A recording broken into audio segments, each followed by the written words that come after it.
Like, what's the Winter Soldier like in person? I've been very fortunate to, travel the world, but Croydon's where my heart is. So everyone starts singing happy birthday, and then I was asked to leave and not go back. That scene is on. Wow.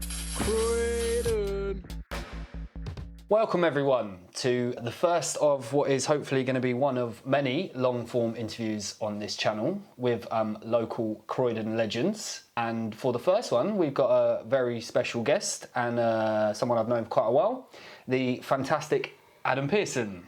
How are you doing? He's been a long-term mental health and disability campaigner.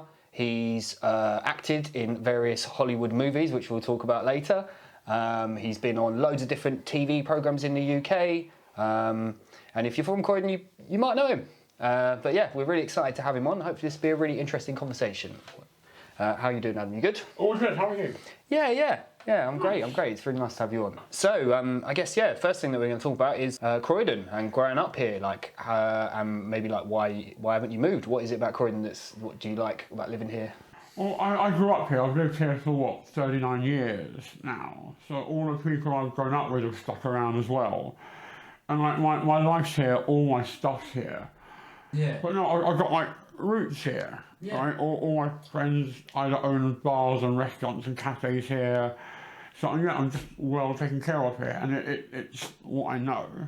And I moved away to go to uni and lived in Brighton for 6 years, which is still nice. Sometimes the change of scene is quite good.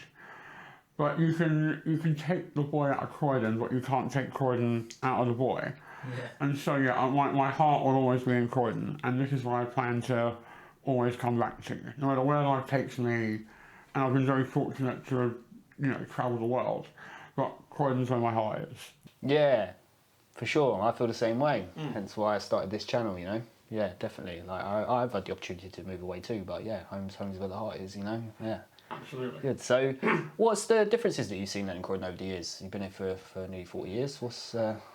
How's it changed in that time? Yeah, well, because we're in Addiscombe, and when I was a kid, we had a railway station, and I was obsessed with trains as a kid. So I'd hop on the train and get the train to Elm's End and back with my dad just on a Saturday, as a day out, just to see that on it. And now that's gone, and it's sort of a little housing estate now.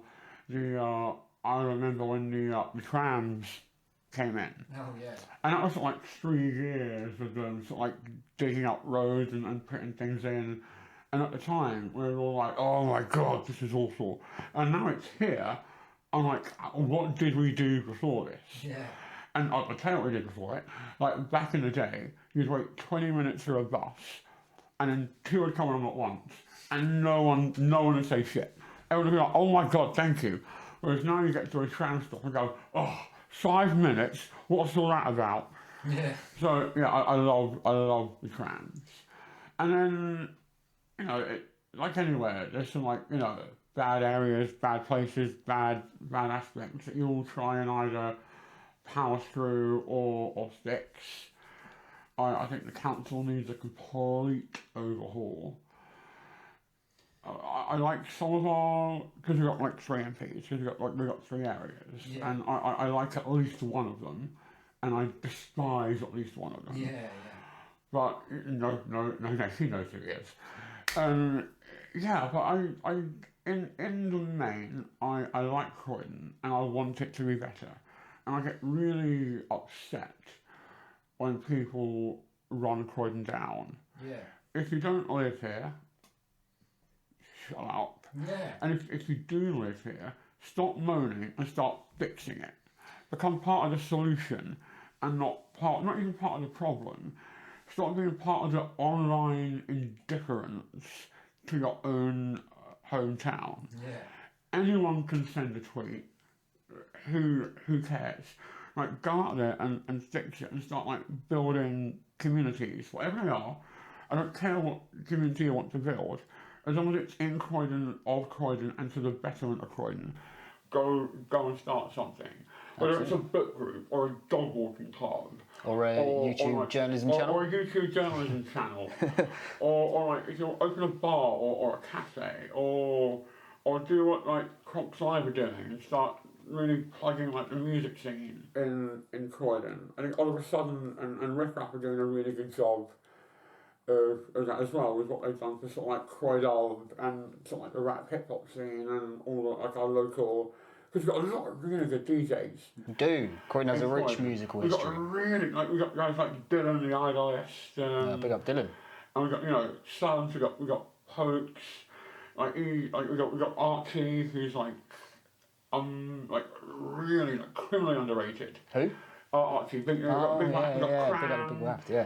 We've got like Chippy and Jimmy Plates doing that in our space. So we've got a lot of good guys in Croydon, trying to make a difference. And that's ongoing as well. That's not even counting how the history of the music, the amount of people that have played here over the years with big music venues that have like closed down and stuff. So speaking of which, that was one of the questions I was going to ask later, but might as well segue into it now. What's been your favourite Croydon night spot over the whole time you've been here over the years? What's been your most legendary spot for you? I think the Black Sheep managed to capture the lightning in like a bottle.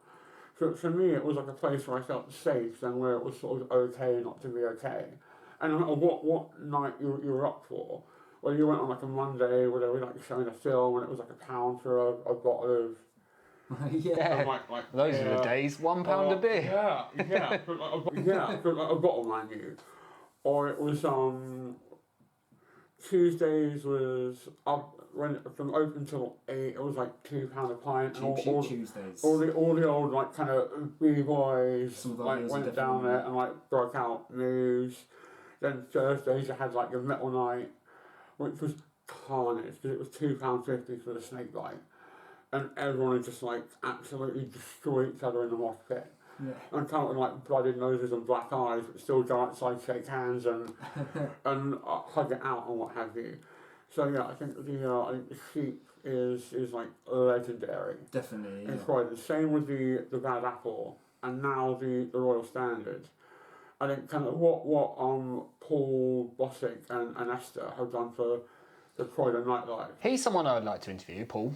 He's a really solid guy. If you have that connection still, that would be someone I'd like to interview. Yeah, if anyone knows Paul Bosick of Black Sheep and Bad Apple fame. And the Royal Standard. And the Royal Standard, yeah. Let me know. Yeah. But yeah, there's a lot of people that have done a lot for Croydon nightlife over the years, yeah. Yeah. And we've got Claire Hogg now at Riff Raff. Yeah, interviewed her before. A lot. And I really like kind of supporting like local bars. Because we're in a world now, sort of like massive like chain bars and I don't like Wetherspoons anyway. No. But I'm also banned from the George. So yeah. Yeah, I mean you're not missing out on much in there anyway. So no. Also, I'm banned from the George, but a lot of the crackheads aren't. And I'm like, why? Like how? Yeah. How does that work? How did that happen? Yeah. Like, I mean, you don't have to get into it on camera if you don't want to. Oh no, I'll gladly go into it. Oh yeah, okay. How are you banned from the George? No. So sometimes I forget I'm saying this. Yeah. And so I went out with some mates. This was sort of like after the first lockdown, where you could go out with like 6 people. Mm. And I took a selfie, put it on like all my social media. I went, your boy's out with his mates. I want the George. We're at this table. If they want to show us some love. Feel free. And then I forgot all about it. And I checked my phone like 10 minutes later, and I had a text from an actor friend of mine saying, "Hope you like Sambuca." He knows so well, they know so well. I don't want to say his name. They know so well I hate Sambuca. And then this tray of 50 Sambucas turns up to a table of 6 people. Damn. And there was like loads of other stuff. And then it just gets even more and more like out of hand. And then the chef comes down and goes, "Who ordered a dozen mixed grills?" At which point I'm hammered.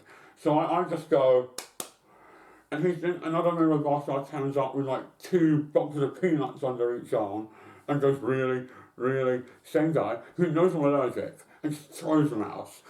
And yeah, then they have to take our table off the system, which you can't do in-house. That's a call to head office. Yeah. And yeah, then I panicked and said it was my birthday, so everyone started singing happy birthday. And then yeah, I was asked to leave and not go back. Okay, well that was a funny story. I'm glad I asked. Yeah, as I said though, you're probably not missing out on it. It's just the Wetherspoons, but yeah. So that was one thing that I was going to ask. So how do you feel? I guess you mentioned a few times that there's a proper like community thing in Croydon.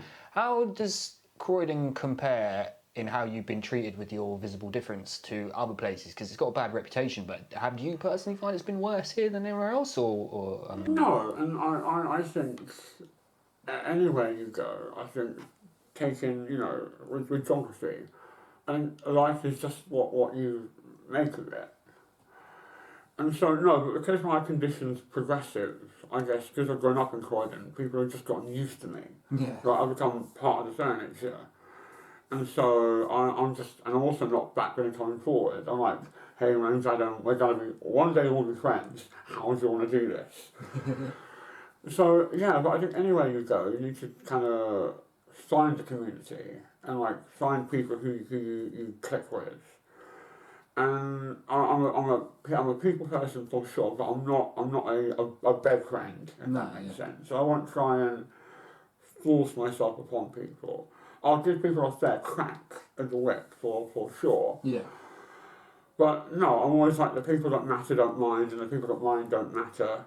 Yeah. And let's do this. It's why, and a lot of my friends, I meet in sort of like bars and cafes now. I think kind of bar culture is a really sort of like good thing for humanity. I think there's no problem that can't be solved, like propping up a bar with a couple of pints. In vino veritas, as they say. Exactly. Yeah, for sure. No, it's nice. It's nice that you've always been like you said, a bit of a fixture around the Croydon bar scene for a long time. Yeah, and it means people get a chance to get to know you rather than just seeing you once, twice, and then being like, "Who's that guy?" Because obviously you're quite memorable. Yeah. But they actually get to see and you have a good time talking to everyone and put yourself out there. It's great, man. You've done it. And it almost like humanises the conversation, rather than people either, as you say, just seeing me from a distance out and about, or seeing me sort of like on the telly, and then thinking they either know you or own you, and taking it down that route. Yeah, no, I'm quite the old social butterfly. Yeah, definitely. No, you don't come and sit in the corner. You don't come and sit in the corner and tube to yourself. No, very out there. But that's great. Yeah. So, how did how did TV happen actually for you first? How did that happen for you? So how did you get into it? What was your aspirations growing up in Croydon? Did you want to be in TV or did that thing happen? Well, a friend of my father's used to work at the BBC, like back in the day. I would have been like, 8 or 9, so this is like early 90s. And so we went to go and watch Live and Kicking being filmed live. And as soon as I got there, the whole atmosphere and like the nuts and bolts of it just fascinated me. The mechanics of TV, and in particular live TV, is just amazing. Just the pace of it and the attention to detail. And you see like people who you've watched as a kid growing up just walking around and just being like regular. Like it's kind of, I think, Emma Thorpe, Andy Peters, John Barrowman, Trevor and Simon, I think Paul Daniels was there. And this is so good. Yeah. So that was like plan A. You always knew you wanted to be in the public eye and stuff, yeah? Yeah, absolutely. But it's also hyper competitive. Even if you remove the sort of element of like disability, it's competitive anyway. So plan B had to be like rock solid. So, I went away, got educated, got a degree, and sort of like equipped myself for whatever life threw at me. I've always been a kind of guy who, like I say, I won't beg anyone for anything. I think anyone, irrespective of kind of characteristics, circumstances, yada yada yada, you've got to go out and you've got to make people fucking want you. Yeah. You've got to be like, I am the best in the world, prove me wrong. And then when you can't, we'll have a chat. Yeah, Sure, it's a very good attitude to have, yeah. So I guess that served you well because you've been quite successful with it since, been on a lot of different things. I'm trying, right? One thing that I've found out that you did, I didn't know, was that you got kicked out on the first round of Celebrity MasterChef.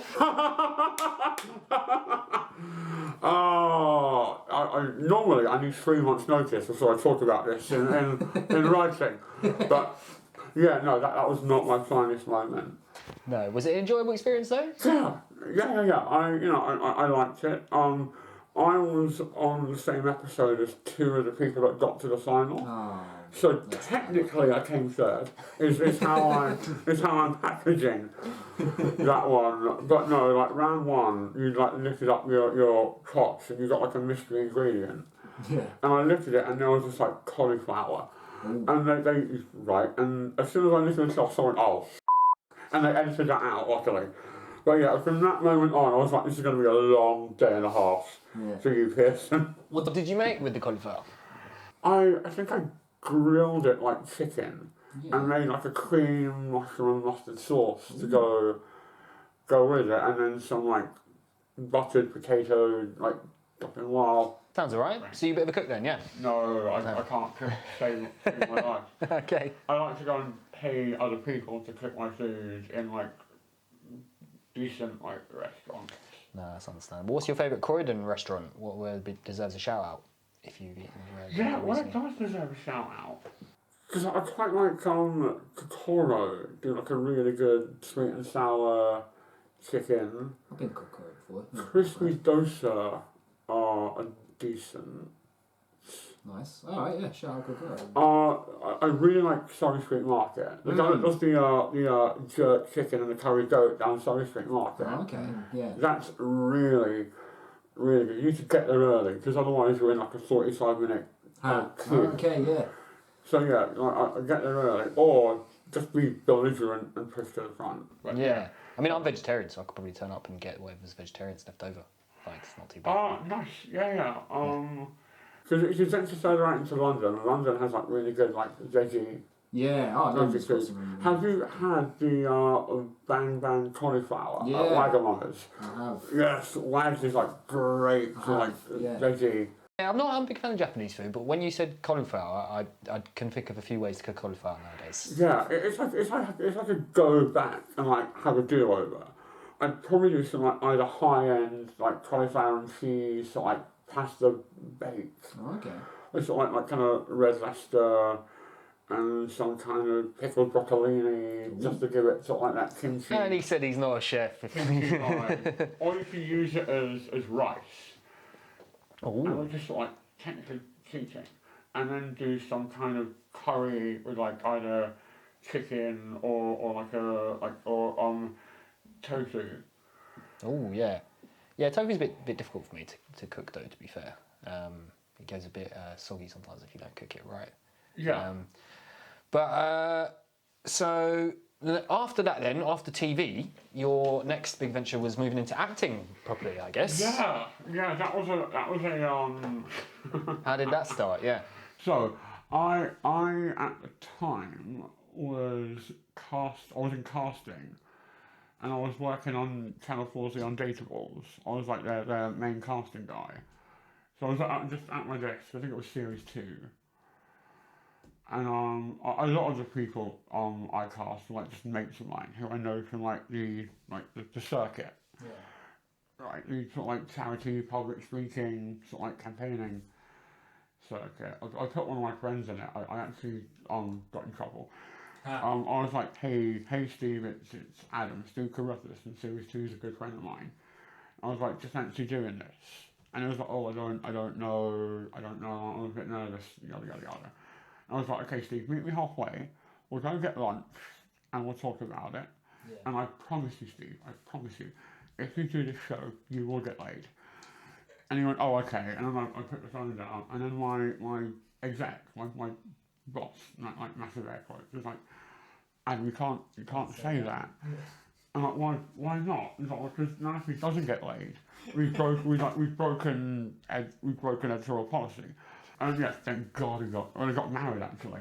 Oh wow, he got married. But yeah. And so I was doing that, and we got an email from Changing Faces, so like the UK's leading charity that support people with disfigurements and visible differences, saying that this casting director's been in touch. They're looking for a guy with a disfigurement to be in the film. If you're up for it, kind of give them a call. So I thought, yeah, let's waste someone's time for a while.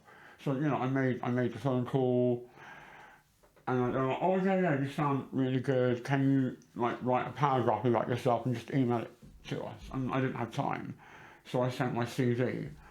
And at the time, my CV was like super like media and a little bit sort of like wanky. And the opening line is, my name is Adam Pearson, I'm the best in the world at what I do. With no explanation as to like nothing else. And I had nothing for like 2 weeks. And then they called me, oh yeah, the director really likes, the sound of you. Can you put a clip of yourself on YouTube so we can see how you talk and how you move? Yeah. And I was like, yeah, fair enough. And at that point, it got like quite overwhelmingly serious. Nice. And I was like, I need to kill this dead. Yeah. I need to make them leave me alone. And so I uploaded this video. I think I insult both my employers, and I make fun of vegans and star signs, and then a Yorkshire Terrier just appears in my arms out of nowhere. And I sent that off and thought that'll get rid of them. And then 3 weeks after that, they called me and were just like, oh yeah, the director wants one final meeting in person with you. Yeah. And it was literally opposite my office as well. It was at the American Church on Tottenham Court Road. So I had to cross one road to get to this meeting.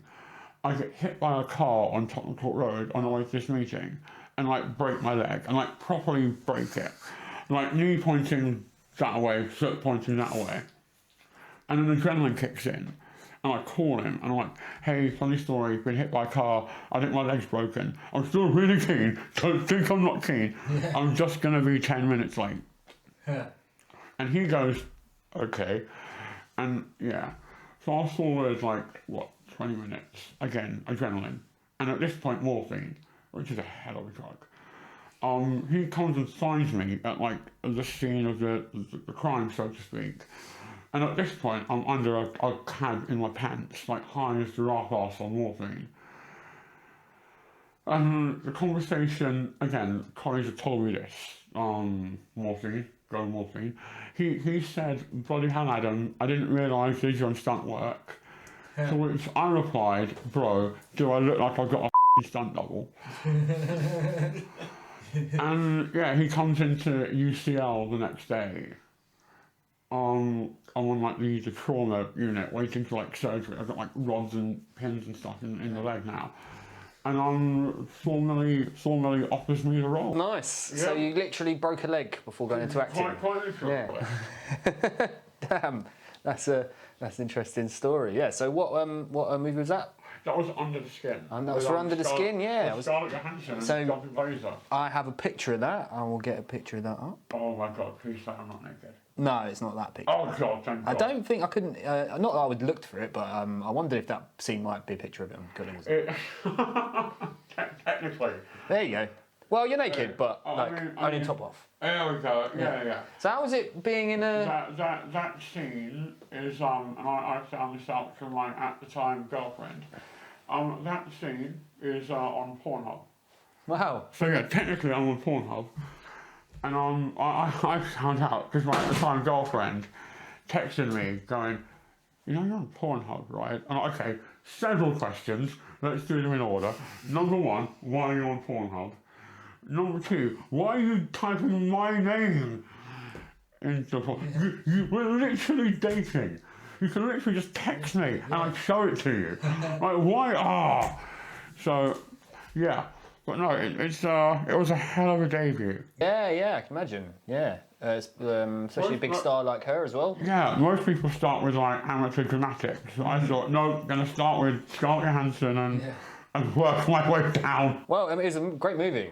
Yeah. Very strange, but you were very striking in it. Yeah, it did really well. It's like been the making of me because everything I've got on acting wise since is sort of off the back of Under the Skin. So I'm really grateful to like Johansson and Scarlett and everyone for taking a chance on me.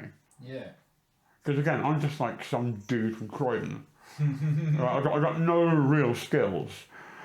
Like, you can email my mum, she'll verify I have no actual skills.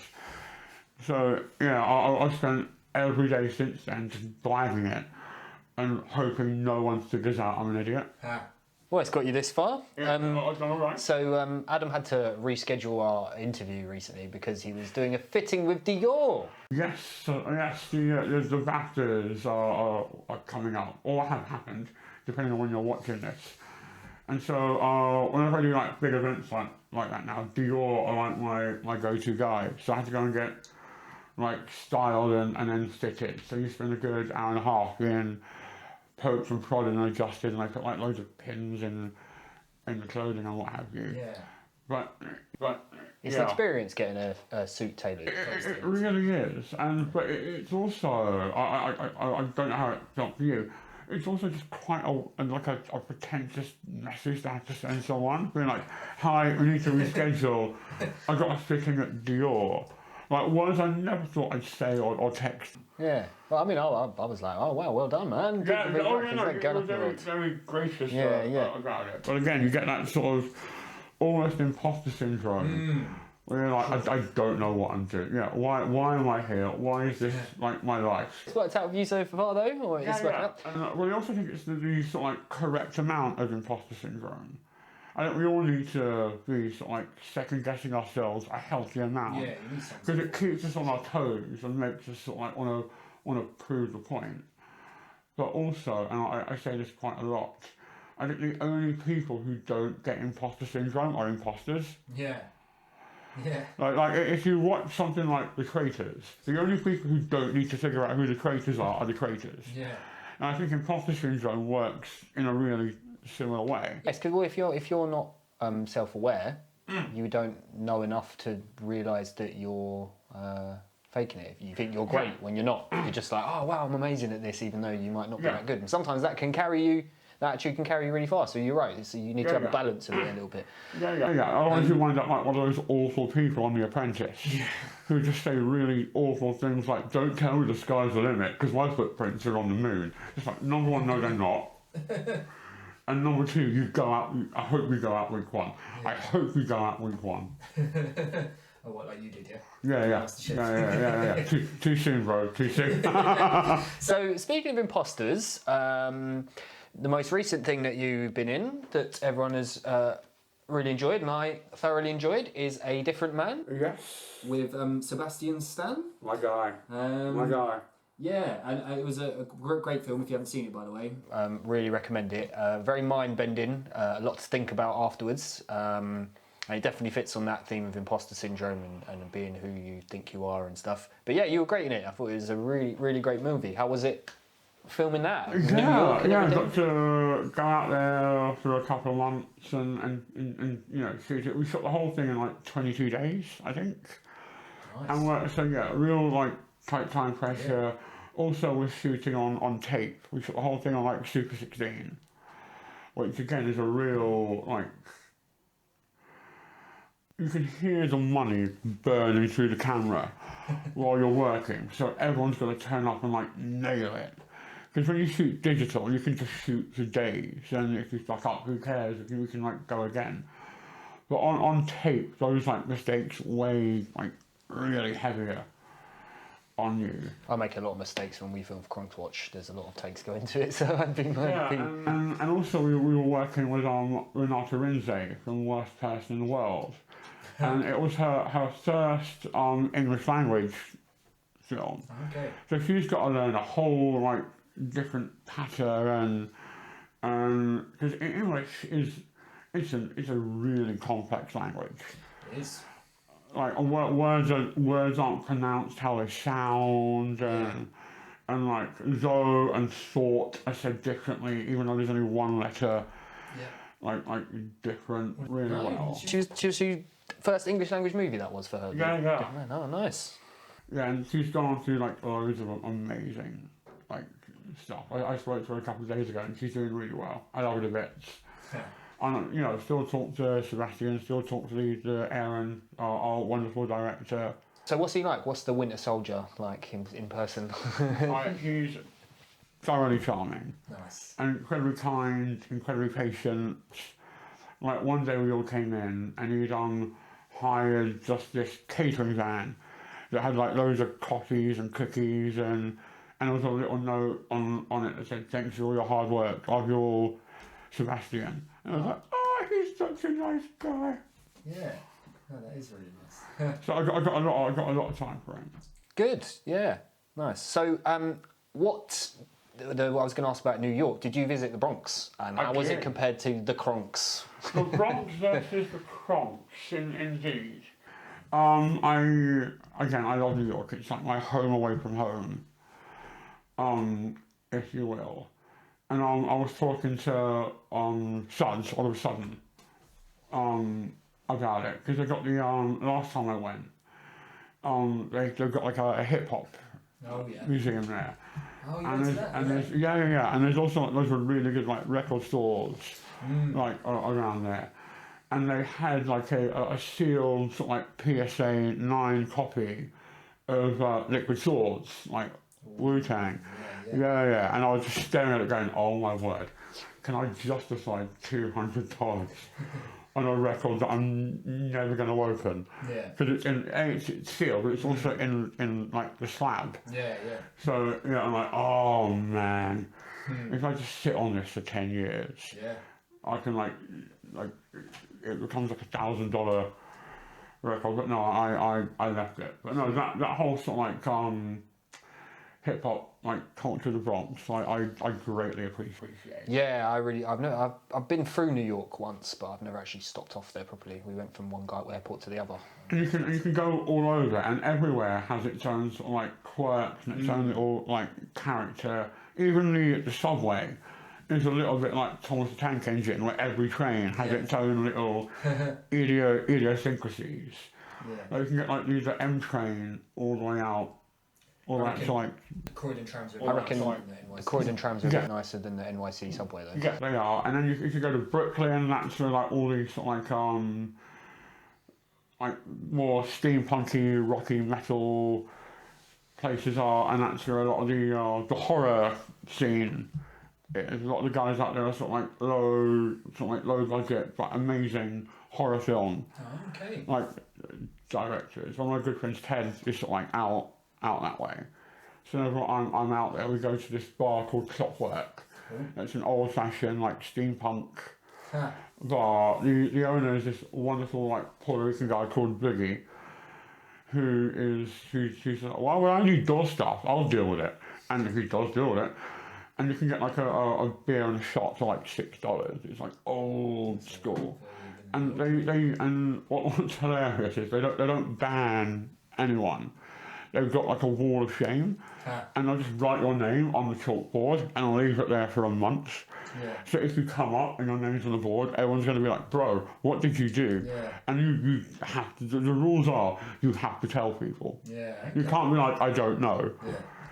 Which is super cute. That's interesting. Yeah. So speaking of walls of shame, something that I wanted to ask you about was. I've seen you sometimes deal with negative attention on social media or negative comments by naming and shaming them and putting them up there for people to see their horrible things that they said.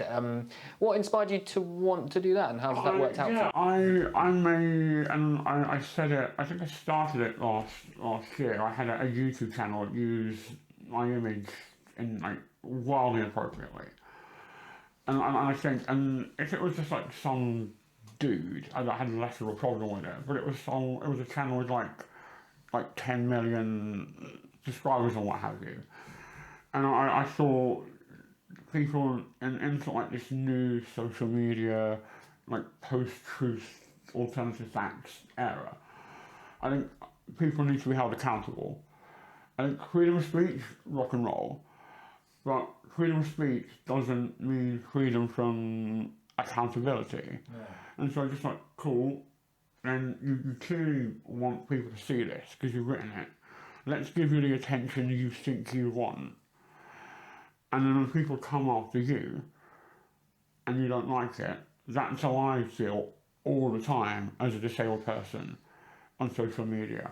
And that's how other people feel all the time on social media. So it started out like that. And then people sort of got behind it. And so I just started having really having fun with it. Yeah. And then who was that I was talking to? I was talking to Yaz and Louis from Cronx Live about it. And I'm like, yo, yeah, that's hilarious. You should make that your thing. Okay. And then it became, good morning to everyone except this guy. And then the screenshot, fuck that guy. And yeah, I now don't use it because I was asked very politely by our social media guy at my agency to please stop doing Okay. it. Fair. Okay. But yeah, I do have the Instagram handle F that guy. Ha. Okay, so in case it can ever need to be brought back, Yeah. there in case of emergencies. Yeah. So I guess that was another. It leads on to one thing I want to ask. So do you feel like how has the negative attention that you get changed since you've become more famous? Do you think it's got worse, or can you deal with it better, or do you think people more supportive in general, or how's it changed? It's sort of a mixture, isn't it? And even when I worked in casting, we have this thing that we call it the talk of doom, that me and my colleague Johnny Francis worked on. Where whenever you put someone on a reality show, you almost try and talk them out of it and be like, cool, here's how TV works. You're going to be on TV, and if people don't like you, they will sign you online and let you know they don't like you. Because that's how the new world works, right? When I was a kid, if you wanted to be mean to someone, you'd have to sign them, go up to them, say it, and then you'd see their soul die. And you feel this good old-fashioned emotion called remorse.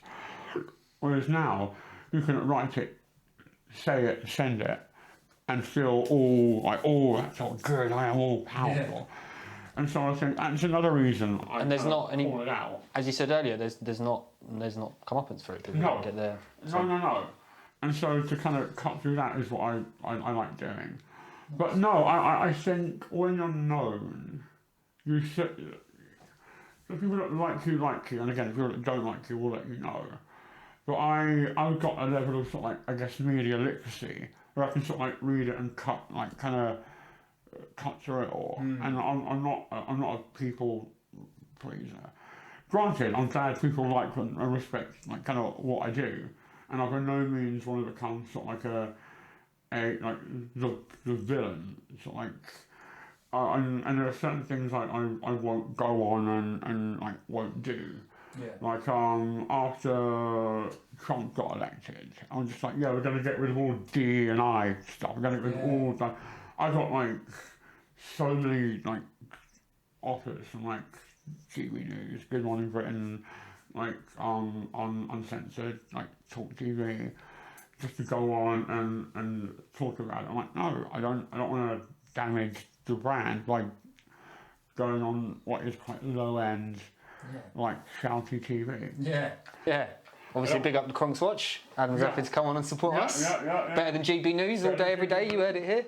Oh, mate, Two-Line Age is better than TV News. But yeah, and you've got to know when to pick your battles and pick your platforms and all of that malarkey. But you learn to deal with it. And I've got a good team around me now of I've got good agents, good publicists.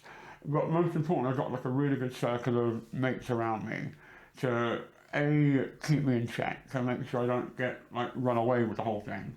Yeah. But also to make sure that I'm good. And all my friends know when I'm lying.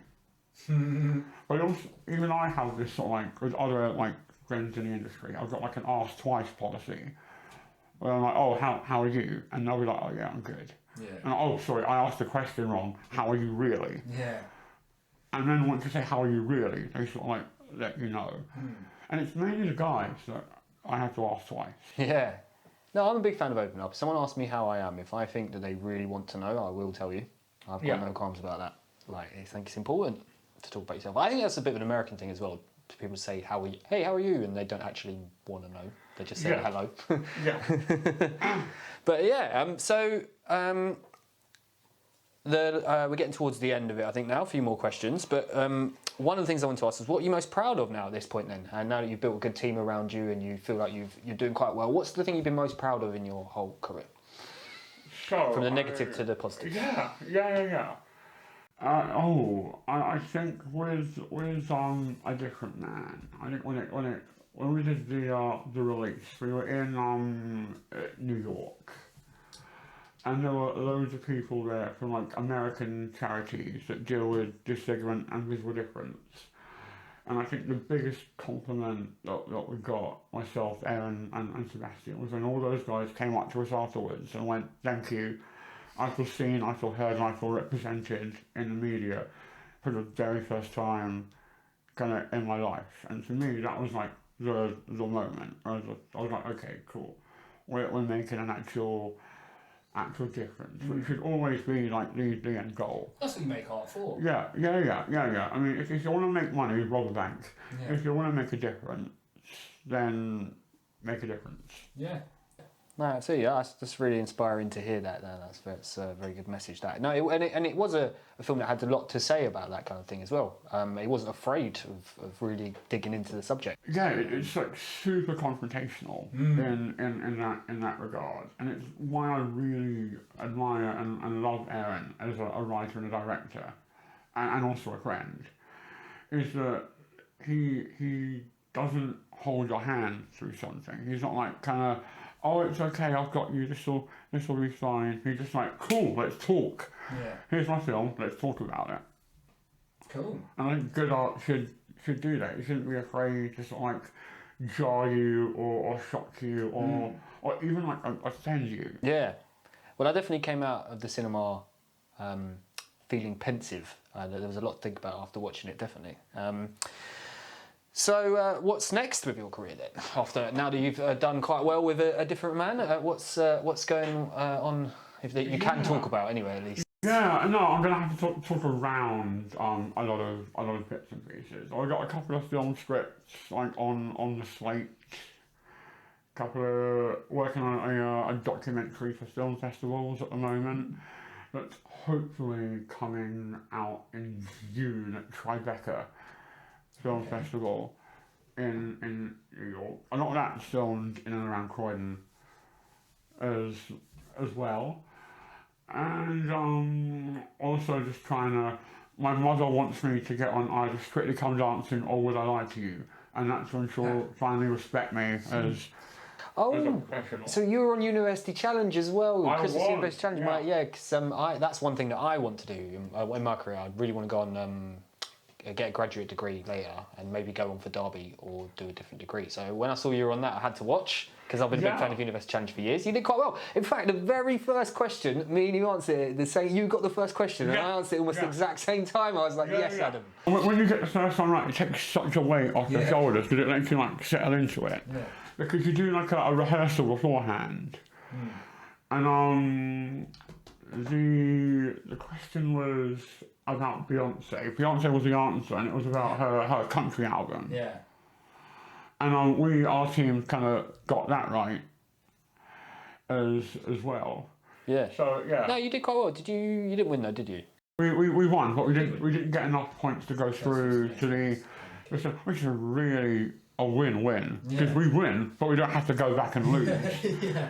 So yeah, I've still got my thing with my name on at home.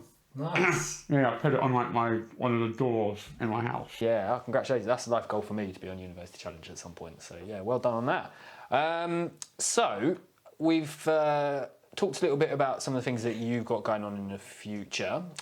What about the future of Croydon? So with all the things that are going wrong in here at the moment, I've talked a lot on this channel, all the debt that the council is in and the horrible state of its finances. What would you do if you were in charge of Croydon? What do you think needs to change here for the better? I used to joke about running for mayor, but now I'm like, I can't because I might win. And then everyone then that's my bluff completely called. Yeah. I streamlined the council. I think at least a third of the people who work at Croydon Council don't need to be working there. So I'd go in and just say to everyone, who are you and what do you do? Okay, you don't know what you do. Okay, then maybe you don't need to be here. So that had happened. Westfield need to either shit or get off the toilet, and not leave people in limbo. I'd buy back the Orders Mall and reinstate all the little businesses that were there on the same rates that they were on when they left to help them get back on their feet. Yes. I'd give the high street to venue owners and bring like a proper nightlife back to Croydon. Yes, And the glory days that we were talking about earlier. Yeah, exactly. I'd bring that back. And then I would also open a homeless shelter. Yep. I think there are a lot of people who are, but it was like a homeless shelter / kind of counselling therapy thing. Yeah. I'd be like to guys, cool, you can £10 a night, you can stay here. We'll sign like rolling monthly contracts. So as part of it, you have to agree to counselling and random drug testing. Yeah. Once a week. Yeah. And as long as you meet all these criteria, even if you fail the drug test, Yeah. I don't care. Because we need to know what we're dealing with, and I think transparency goes a long way. Yeah. And then we'll get you the help you need to kind of get off of that and onto a safer thing. Yeah. If we're going to get you on a methadone program to get you off cocaine, that's what we'll happily do. And then and just get people off, because the streets of Croydon aren't fun. No. I don't know why anyone would choose to be addicted or homeless, and I don't think people do choose to do it. And the number one cause of homelessness is mental health. Yeah. Yeah. And so if we can deal with the mental health issue, which is the real issue, rather than just going, all these skeggheads on the streets of Croydon. It's like, well, yeah, then let's get them clean, sober, and sane, and then plug them into something good. Yeah. And then once people are sort of like in like the we'll call it a homeless shelter for the sake of conversation, we can then employ them as sort of like front of house or cleaners or catering, and it's like a real cyclical way of solving the problem. And then we can take that model and then take it out to the other London boroughs. Yeah. Nice. Well, it sounds like you had a bit of an idea of already. I think about this. I think about this a lot. Yeah. Nice. Okay. Yeah, I think we've just about covered everything that I'd set out to talk to you about today. Yeah, amazing. I hope you've had a good conversation. I thought I touched on a few interesting topics. It's been good. Yeah. No, thoroughly delightful. Croydon boys. Yeah. Chatting, drinking coffee. Shout out. Yeah. Cronxwatch Mugs. There'll be a little section about that at a later date, but soon come. Link in the description. Yep. Cool. All right. Thank you for coming on, Adam Pearson. It was a pleasure to have you. Thank you very much indeed. Thank you.